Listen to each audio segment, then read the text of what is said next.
नमस्कार मेरे प्यारे दोस्तों, मेरे चैनल स्कैरी कॉर्नर में आपका स्वागत करता हूं। दोस्तों, आपने हैलोवीन नामक उत्सव का नाम तो सुना ही होगा। आज की हमारी कहानी इसी उत्सव के बारे में है। हैलोवीन एक पश्चिमी त्योहार है जो हर साल 31 अक्टूबर को मनाया जाता है। इस दिन लोग अपने दोस्तों और परिवार के साथ मिलकर मजेदार गतिविधियों में भाग लेते हैं। लोग विभिन्न प्रकार के भूत, शैतान और अन्य डरावने पात्रों के रूप में सजते हैं। बच्चे ट्रिक और ट्रीट नामक गतिविधि में भाग लेते हैं, जिसमें वे घर घर जाकर कैंडी और अन्य उपहार इकट्ठा करते हैं। लोग हैलोवीन पार्टी में भाग लेते हैं और विभिन्न प्रकार के खेल खेलते हैं। यह त्योहार लोगों को अपने डर का सामना करने और मजेदार गतिविधियों में भाग लेने का अवसर प्रदान करता है। हैलोवीन लोगों को अपने रचनात्मकता को व्यक्त करने और नए अनुभव प्राप्त करने का मौका देता है। मणिकर्ण वैली, हिमाचल प्रदेश का नाम तो आपने सुना ही होगा। वही जगह जहां विदेशी ट्रैवलर्स की मिस्टीरियस मौतें कई बार खबरों में आई थीं।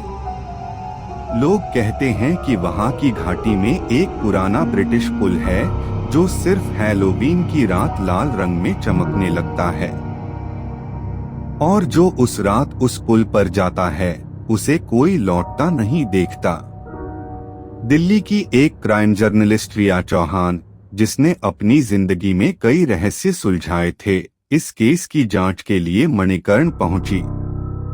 लेकिन वहां उसकी मुलाकात हुई आरव से, एक शांत, बेहद रहस्यमय ट्रैवल गाइड जो मानो खुद किसी राज में लिपटा हो। रिया उसे देखकर पहली बार डरी नहीं, बल्कि किसी अजीब खिंचाव में बंध गई। आरव ने कहा था, अगर तुम्हें सच्चाई चाहिए तो इस बार हैलोवीन की रात उस पुल पर चलना पड़ेगा। पर याद रखना, सच्चाई हमेशा जिंदा नहीं रहने देती। हिमाचल की ठंडी घाटियों में बसी मणिकर्ण वैली दिन में जितनी खूबसूरत लगती है, रात में उतनी ही रहस्यमयी हो जाती है।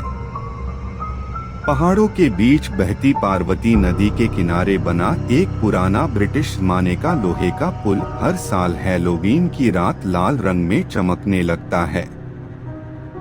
गांव वाले कहते हैं, उस रात वहां कोई नहीं जाता, क्योंकि वह पुल जिंदा लोगों का नहीं, मरे हुए प्यार का रास्ता है।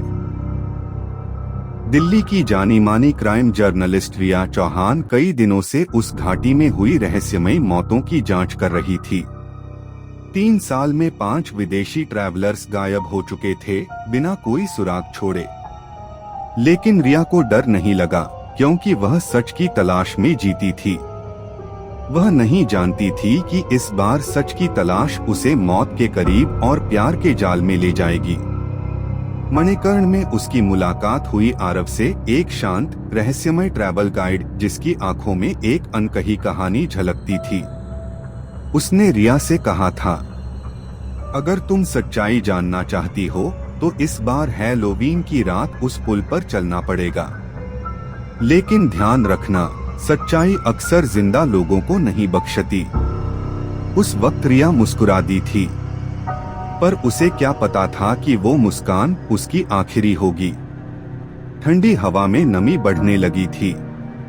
पुल के चारों ओर फैली धुंध अब इतनी घनी हो गई थी कि कुछ भी साफ दिखाई नहीं दे रहा था। कैमरे की स्क्रीन झिलमिला रही थी और उसमें वो सफेद आकृति अब और पास आ चुकी थी। रिया का दिल जोर जोर से धड़क रहा था। उसने कांपती आवाज में कहा, आरव, वो सच में है क्या? आरव की आंखें झुकी हुई थीं।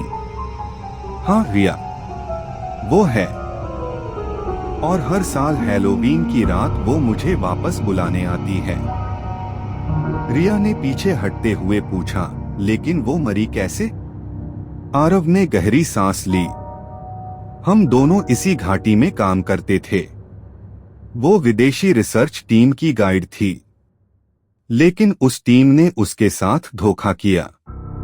उन्होंने उस पर चोरी का झूठा इल्जाम लगाया। मैं कुछ नहीं कर पाया। उसी रात वो इस पुल से कूद गई और तब से हर साल लौटती है। रिया की आंखें नम हो गईं। वो कुछ कहना ही चाहती थी कि अचानक एक ठंडी हवा का झोंका आया और कैमरा अपने आप जमीन पर गिर गया।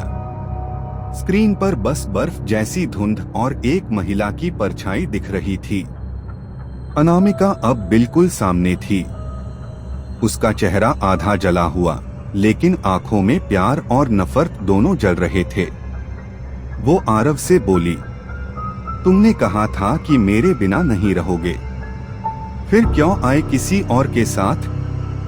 रिया ने डर से आरव का हाथ पकड़ा। आरव बोला, अनामिका सुनो, ये सिर्फ सच्चाई जानने आई है, मेरा कोई रिश्ता।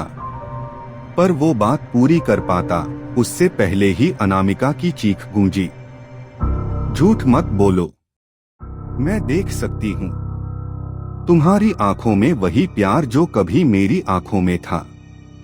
रिया की सांस रुक गई। उसने महसूस किया कि किसी ने उसका गला हल्के से छुआ, जैसे ठंडे बर्फीले हाथ उसकी गर्दन पर रख दिए गए हों। वो चीखी, आरव। आरव ने उसे अपनी बाहों में खींच लिया। वो बोला, डरो मत, मैं हूं।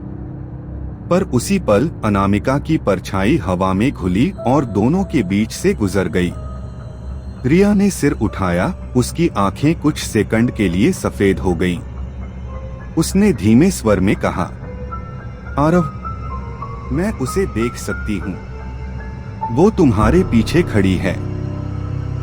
आरव पीछे मुड़ा, वहां कोई नहीं था, पर अगले ही क्षण उसके कंधे पर किसी ने जोर से हाथ रखा। वो पलटा और पुल पर अब सिर्फ रिया अकेली थी। आरव गायब था। उसकी चीख घाटी में गूंज उठी। कैमरे की रिकॉर्डिंग बंद हो चुकी थी, पर उस पर आखिरी शब्द अंकित रह गए थे, मैं उसे वापस ले गई हूँ। सुबह की हल्की धूप घाटी में उतर चुकी थी, पर मणिकर्ण पुल पर अब भी अजीब सी ठंड बाकी थी। स्थानीय पुलिस ने जब वहां पहुंचकर तलाशी ली तो उन्हें बस एक टूटा हुआ कैमरा और रिया का बैग मिला। ना आरव था, ना रिया।